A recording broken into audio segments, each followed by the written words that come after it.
The government's been very effective at selling the strategy of elbows up, okay? Mark Carney just got publicly dragged not once, not twice, but 3 times by the U.S. ambassador, as well as multiple reporters caught lying, cornered, and still trying to convince us that funneling billions into his personal investments, into his buddies' bank accounts, is somehow good for you. I'm Jasmine Lane. Subscribe, like, follow, comment your thoughts down below, and share this video. And if that's not enough, Mark Carney's bragging about bringing back Soviet-era government-built housing because nothing screams freedom like state-owned rentals and subsidized concrete pads. But here's the twist. Pierre Poilievre, the Conservatives are done playing nice, and he just laid scorched earth on all of it. And this takedown, shockingly, aired on CBC News. All that and more coming up today on Over Opinionated. But this is not a climate that is going to attract those foreign investment dollars that are already running for cover in the U.S. because it's to their benefit to do it. They're going to be rewarded if they invest there and build a plant there and support a project there, and we don't have much on offer. I've said it before, and I'll say it till the day I die. Get the activists out of our government. There is no room for activism within the government. That goes for all parties. Get rid of them, please, and thank you. You can still be very passionate about things, but don't you dare come from a background of lobbying or being some political newsmaker over climbing towers for your activism and then get rewarded by the most control you could ever have on a federal level. That is absolutely absurd. Products such as reinforced timber and low-carbon wood fiber-based insulation materials that are used in prefabricated and modular housing. We will be our own best customer by relying more on Canadian lumber, Canadian softwood for Canadian projects. And it appears as though Mark Carney's whole game plan here, rather than just listen to the markets, which would be the right thing to do, which would unleash our economy, which would help literally everybody very, very quickly, by the way, and make Canada a respectable and investable place again. He pretended that, Canada could totally stand alone. Yeah, we're going to be our own best customer. How do we do that, though? Because we actually can't be. Oh, yeah, we subsidize.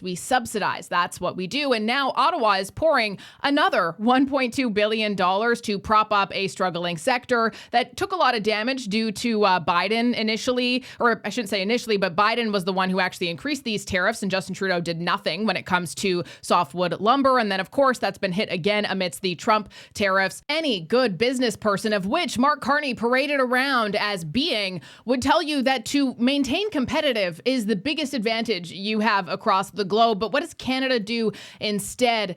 Yeah, we don't want to be competitive. And no significant move there, largely because of the policy environment that exists, the lack of the rules and regulations, and everybody says it. It doesn't matter who you ask. It's you've got us in a chokehold with your regulatory structure. So we are actually just going to continue to isolate ourselves, maintain the same investment environment that has caused all of these problems that we could very easily remove, but we won't do that because of activism. And from reliance to resilience, or is it actually just control? Because is this resilience? I don't think so. I think that this is corporate welfare that is tied to state-led planning that further isolates all of these markets due to the state, that further enables them to become dependent on the government due to the state. But don't worry, because we introduced Bill C-5, which will give the government sweeping powers to make sure that projects of national interest that are decided upon by our caucus without consultation from the general public, without consultation from other parties as well in our democracy, that those will get approved, and we'll be able to, on a case-by-case basis, remove the restrictions that have gotten us into this situation, as though that is in some way, shape, or form going to increase your competitiveness. Sounds like it's still a very unstable market to me that I wouldn't touch as a business developer with a 10-foot pole. Our loggers, our mill workers, and the many towns that rely on them are obviously suffering after 10 years of unfair tariffs on our workers. Tariffs that have doubled under Mark Carney, tariffs that have been applied by 3 U.S. presidents over a decade of Liberal diplomatic failures. To be clear, these tariffs are wrong and unjustifiable. That's precisely why Stephen Harper was so successful at eliminating them in just 80 days as Prime Minister. He even got them refunded. Yet, Mark Carney has been Prime Minister for over 140 days, and still the tariffs are there and rising. The Liberals have been in power for a decade with 3 presidents, and the tariffs are only growing. Mark Carney promised us that he would put elbows up, that he would handle Trump, and that he would negotiate a win by ending the tariffs. He's broken all of those promises. And we know President Trump is someone that nobody can control, but that's why it was wrong for Mr. Carney to promise that he could do so. Ever since Mark Carney became Prime Minister, there have been more tariffs and rising tariffs, contrary to Mr. Carney's own promises. Again, contrary to his promise, under Mark Carney's leadership, it has been elbows down and tariffs up. But don't worry, guys. Being completely unrespectable on the global stage, having no power as a country due to your own government, and honestly just being an embarrassment to the people, the kind, wonderful people of whom you represent because of your own ego and pride and desire for power. Apparently, that's what Liberals want. They're an irritant right now. You know, I've talked to somebody, it's kind of like, yeah, we see what Canada's doing. We see the personal attacks that, you know, certain Canadian politicians are making against. They're very, very cognizant of everything that's going on in this trade realm and these negotiations.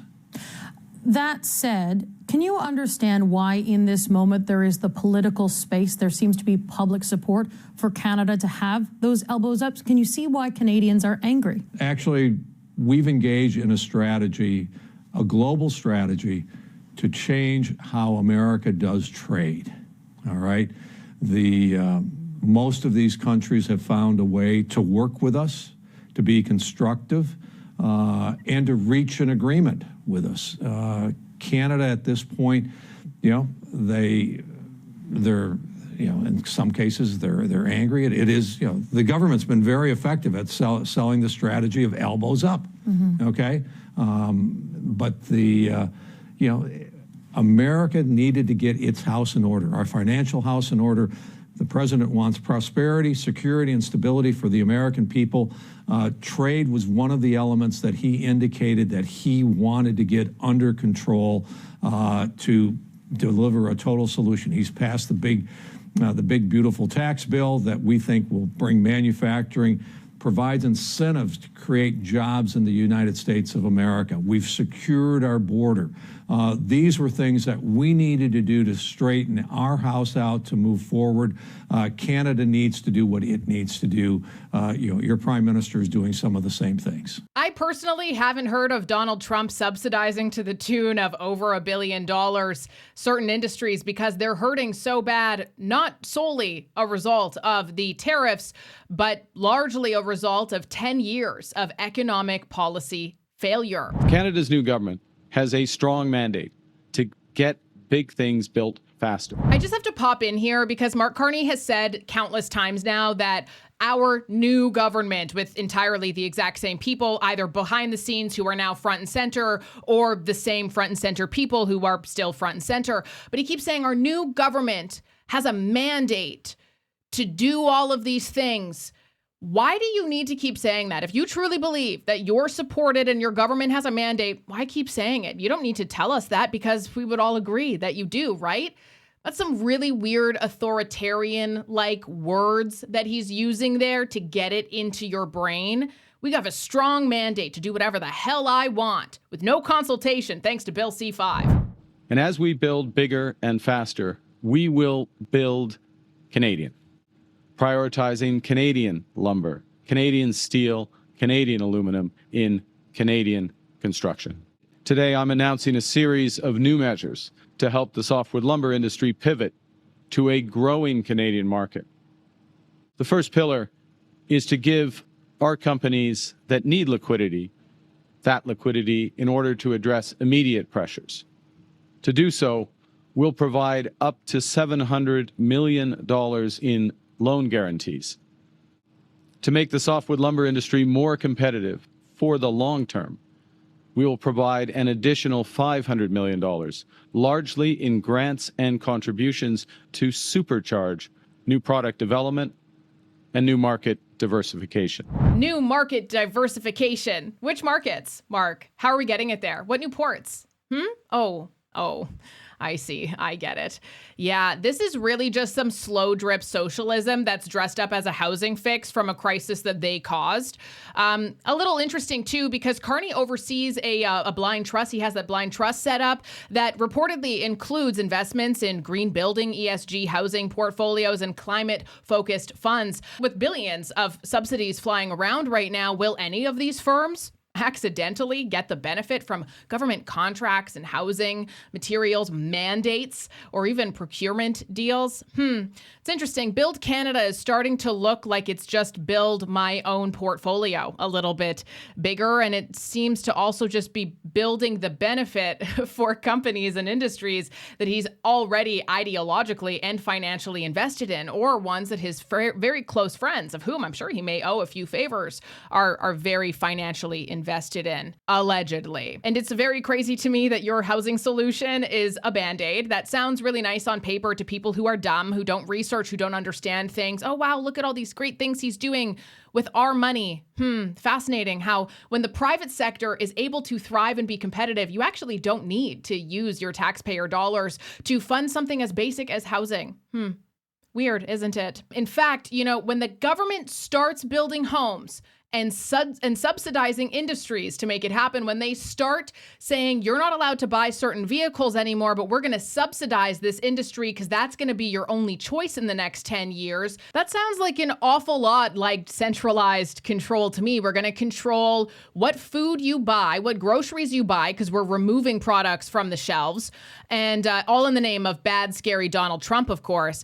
And then we're also going to control what type of a vehicle you can drive in the next decade or so. And then on top of that, we're also going to be able to control that you can't afford a home. We're going to keep that up. Yeah. And we're going to keep all of these same policies and things that make it so impossible to thrive in this country to ensure that everybody, ideally, there's going to be the supreme class of people who make a high enough income that none of this affects them. And then there's going to be everybody else below us. And added to the list of things that our governments control, Nova Scotia has now banned hiking and the use of vehicles in woods as dry conditions raise wildfire fears. Yes, they have banned hiking and walking in the woods, and you could face a $25,000 fine if you're caught in the woods. PM today, we're telling Nova Scotians, stay out of the woods. We are restricting travel and activities that really aren't necessary for most of us. Hiking, camping, fishing, and the use of vehicles in the woods are not permitted. Trail systems through woods are off limits. Camping is allowed, but only in official campgrounds. The fine for violating any of these bans is the same as the fine for the ban on burning. $25,000. And this ban, because yes, fire risk is real, no doubt, but banning hiking, fishing, or walking in the woods across an entire province with $25,000 fines, well, actually, the science doesn't justify that level of restriction, especially when you consider that most wildfires are started by lightning, campfires, and in some cases as well, arson or even machinery, not by somebody who is just going for a hike. That's not really how that works. So this is the lazy situation that's taken for control, a blanket prohibition of going outside during the few months of nice weather that we have across most of this country. And the Nova Scotia ban, this is not just about wildfires. More importantly, this is government overreach disguised as safety, classic, and a warning sign about how our governments now respond to significant issues, to crisis. It is with panic, with overreach, and with total and complete distrust in the people who elected them. The default response of Canada and our leaders is control. It's not collaboration. It is control, no trust, emergency use, which allows you to have that type type of control, and citizens are treated as liabilities rather than partners. Similarly, Carney's solution isn't to deregulate. It isn't to expand our economy to make Canada trustworthy again. It is instead a federal intervention towards government-owned housing. That's not a free market. That is state dependency. My question for you is that the Trump administration has increased the general tariff rate as well as double tariffs on steel and aluminum, yet your government has not retaliated. How do you justify to Canadians who have voted you in to be elbows up against Trump that your government has not fired back, that you have not retaliated? Thank you. Thank you. Thanks for the question. I think the first thing to recognize is, and I said this in my remarks, but I'm going to repeat for emphasis, which is that 85% of the trade between Canada and the United States is tariff-free. That's our exports to the United States, that's U.S. exports to Canada. And we recognize that. We recognize very much the United States reaffirmation of this core element of CUSMA, or what they would call USMCA. So it's important to preserve that. It's important to reinforce that. And part of our discussions is about that. We are also very cognizant that in about 9 months from now, the first review of USMCA, CUSMA as we call it, will begin between the three parties. So there's a bigger picture there. The third thing, just from context, is we have always said that we will apply tariffs where they had the maximum impact in the United States and a minimum impact in Canada. And so we don't automatically adjust. We look at what we can do for our industry that's most effective. In some cases, that will be to remove tariffs. We have removed some tariffs over time so that, for example, the auto industry can function more effectively. And we'll look at opportunities to do so, because in the end, we're looking at having the best impact in Canada. The last point, if I may, which is what today is very much about, is we're focused on a positive agenda of building forward for our major industries, those most affected, the softwood lumber industry, clearly, steel, aluminum, other industries as well. And that agenda starts at home, being our own best customer. It goes to big investments in improving our competitiveness, upskilling, helping our workers improve their skills, and it's also diversifying trade, and that's where we're focused. Thank you. What they're really constructing isn't homes, it is state control. How we got to this moment and where we are right now. Yeah, we're in a definitively weakened position today than we were April 28th or August 1st. We have more tariffs, to your point, Katie, than we did since the last election. We have that new copper tariff. And based on the ambassador's comments, based on the prime minister's comments, it doesn't seem to me that we are necessarily further along in the renegotiation of that deal. So this is where the prime minister is going to run into a challenge. He was the one that laid out for Canadians during the election campaign that he would get a deal done and that this was a top priority. Now we are being told to be patient and that we can't take a bad deal. And I don't know how it can be both the greatest economic crisis of our lifetime, as the prime minister has claimed, but also simultaneously that patience is a virtue. So I think the prime minister is going to come under some continued challenge here as he tries to make the case that he is the right guy, but that really this very urgent crisis that absolutely demanded the attention of our nation can be dealt with sometime in 2026. I don't know why Canadians would buy that Donald Trump is going to be all that different a negotiator in a broader CUSMA renegotiation than how he's proving to be right now. So let's just get this straight. We've got a Liberal government refusing to lift tariffs that punish Canadians, to lift regulatory burdens that punish Canadians and also damage our reputation because politics. We have billions in bailouts into industries that they are financially tied to, whether that be EVs or softwood lumber, as we showed today. We've got government housing, which they're also tied to, something that foolish people are cheering on as though it is a fix. And then we also have, on top of Canadians being debanked for being conservative, opposing the government, or investing in something that's completely legal to invest in, they're getting fined $25,000 potentially for taking a walk in the woods. All while inflation rises, debt explodes. Remember when Chrystia Freeland resigned over that? Yeah, weird how she's back in and doesn't care at all. And everything from the groceries you buy to gas to the vehicle you drive to the home you may be so very fortunate to own becomes a luxury in Canada. Today, he offers only more debt to forestry companies as they're hemorrhaging money and jobs, which are heading south of the border. And we see workers in forestry towns across the country worried they're going to lose their jobs. Conservatives will fight for Canada. We'll put our country first. We've offered Prime Minister Carney to work with him in order to secure a real deal, and that offer remains open. In the meantime, we're pushing for lower taxes on work, investment, home building, and of course, energy. By cutting taxes on home building, we can create more domestic demand for our lumber that will create jobs for our workers and houses for our youth. We propose eliminating red tape to build more and strengthen our extremely weak economy. And we pledge to work with all parties to achieve all of this. Unfortunately, Mr. Carney is not living up to the many bold promises that he made, that he was going to handle Trump, negotiate a win, and put his elbows up. But we will put aside his failures and offer to work with anybody in order to put Canada first.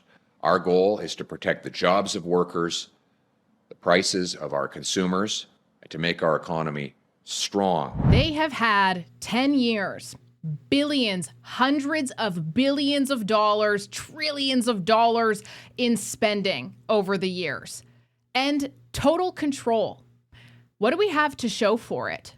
Broken relationships, mean people, very mean, volatile people who are proud of how deplorable they behave, sky-high costs of living, mass immigration that is shifting our culture and our society in ways that we've never experienced before, completely changing the demographic of who we are, what we represent, what we value. No homes, no growth, no relief, just debt and more control. At some point, Canadians need to understand and realize that this isn't going to just fix itself. Oh, it's only been a few months. Let it fix itself. Because they aren't failing by accident. These are competent, smart people who know what they're doing, who likely have ulterior motives.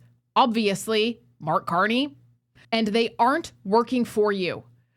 They're working for themselves. And the longer we tolerate it, the longer it lasts.